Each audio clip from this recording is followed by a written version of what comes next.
Here we are at the season's final episode. My dude, if you stick around till the end, you'll get a kiss from your babe tonight. So let's dive into this recap, questionable or not. Let's go. Takon bolts for the secret room, cause he doesn't want to die without finding a way to save Famil. But the second he steps outside, he bumps into Lisa and Ulysses. She tells Takon she knows what he's up to. Famil got hit with the aging syndrome. There's no known cure, and even if the curse breaks, the victim won't revert to their original age. That's why Takon's been trying to cook up a drug to stop Famil's aging, even using Hildy's demon cells. Takon admits everything he did was to slow Famil's aging. But even after following that man's every order, he never found the secret to eternal youth, and he's nowhere close to breaking the curse. Now everyone's on his case. If that's how it is, he's ready to sacrifice his own soul to summon a demon who can help Famil.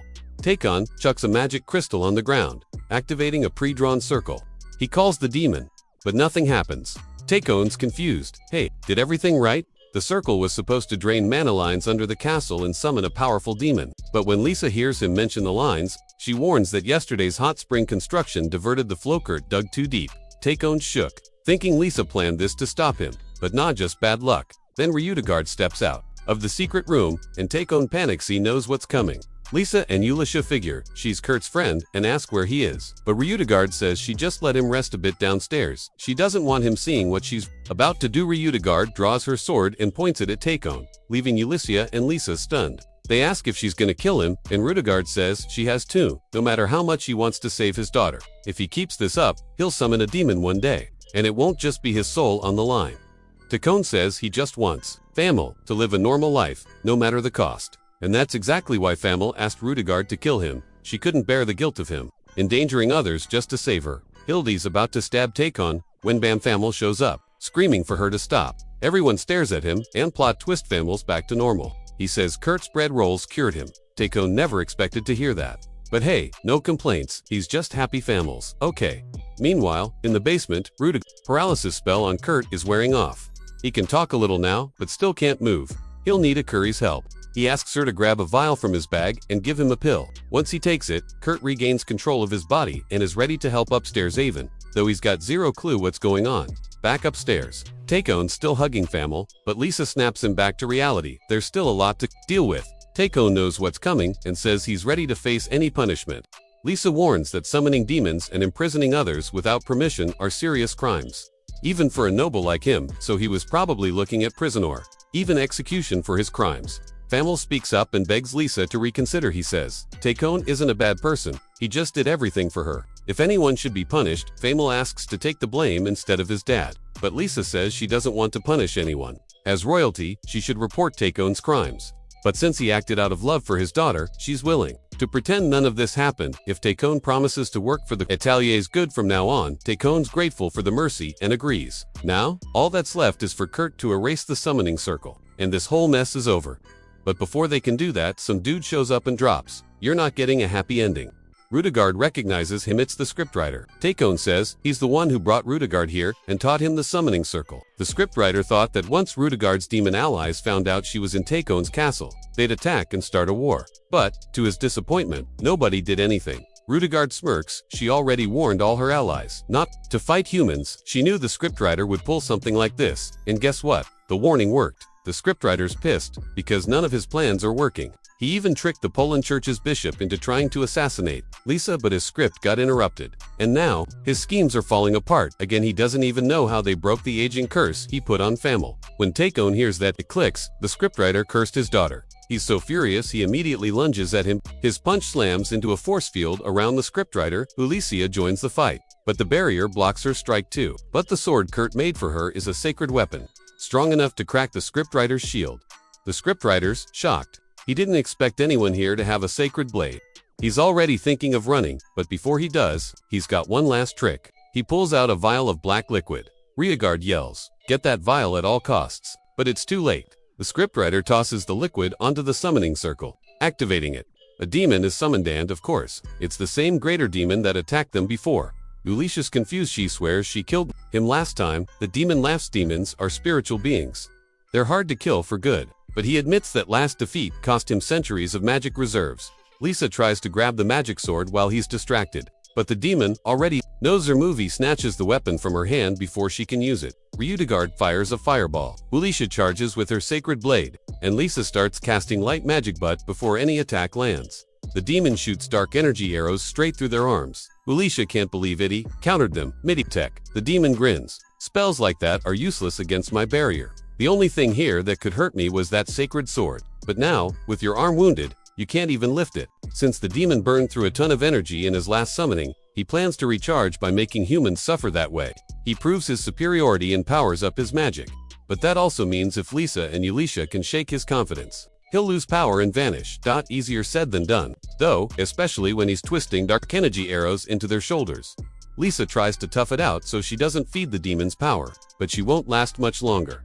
The demon just laughs, watching Lisa and Ulisha struggle not to scream. When suddenly Kurt shows up, and he's weirdly calm for a guy staring down a greater demon. Haven't seen one in centuries. Thought they'd gone extinct. But of course, pests like these never really die out.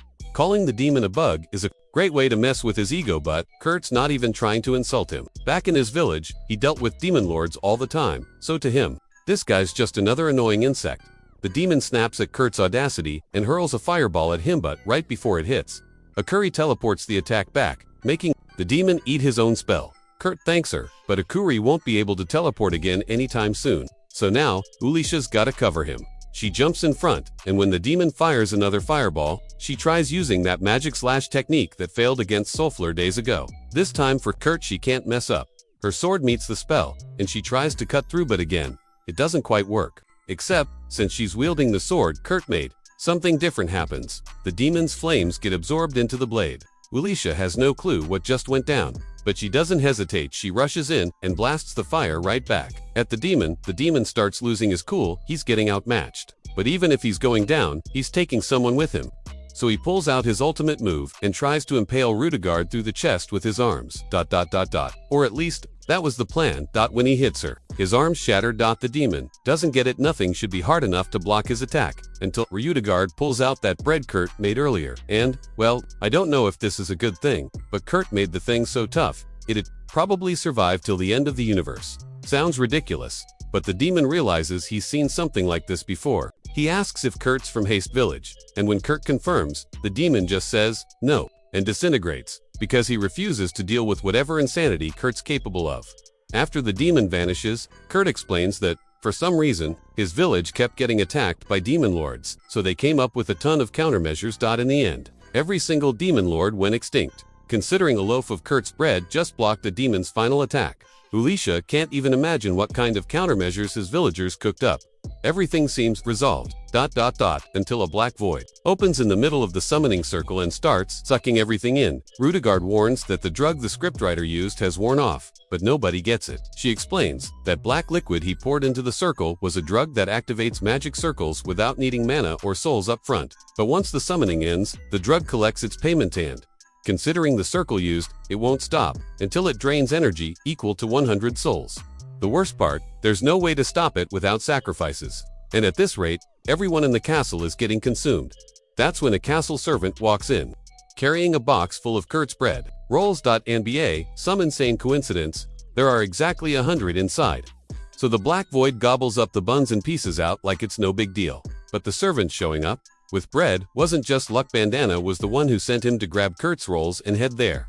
She had a hunch the buns would be enough to satisfy the void's hunger, which is kinda terrifying if you think about it. If Kurt's bread can be used as sacrifice fuel, technically he could summon as many demon lords as he wants and force them to obey him. But Kurt would never do something like that. In other news, after that wild night, Takon announced Famel's recovery to everyone, and the whole crew lost their minds with relief. After a quick interrogation by Mimpiko, Ryūdagard and Soulflare were cleared to leave and headed home together. As for the Full Moon Bun stall, business is booming, especially with Kurt's hot springs right next to it, exactly like Bandana planned. The more people learn about Kurt, the more he influences the world, so she'll have to keep a closer eye on him. Later, Kurt and the gang returned to the Atelier, and turns out Kurt got knighted for his actions.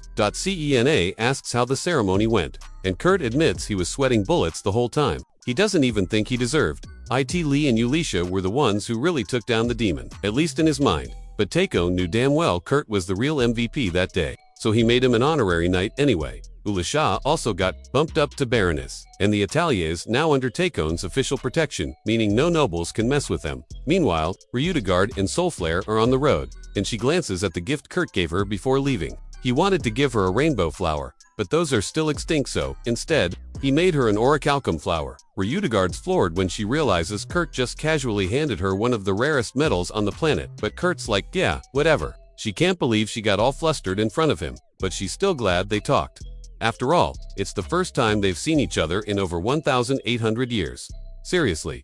Which means if Kurt hasn't learned common sense in a millennium, there's no hope for him. Back at the Atelier, there's a celebration in full swing. But Kurt notices Rakuto isn't touching the food. He goes to ask if everything's okay. Lisa can't let Kurt find out Rakuto's an illusion. But she also doesn't want him stuck thinking he's just the handyman. So she has Rakuto announce he's leaving for the Royal Capital Land. While he's gone, Kurt's officially the Atelier's new master. Predictably, Kurt insists he's not worthy, but the gang's ready for this, so they gaslight him into thinking it's totally normal. In the end, Kurt just shrugs and rolls with it. Yo, dude, how the hell is Kurt over 1,000 years old? This anime just keeps dropping plot bombs till the very last episode. What madness. But if you stuck around till the end, drop a like and subscribe to show some love.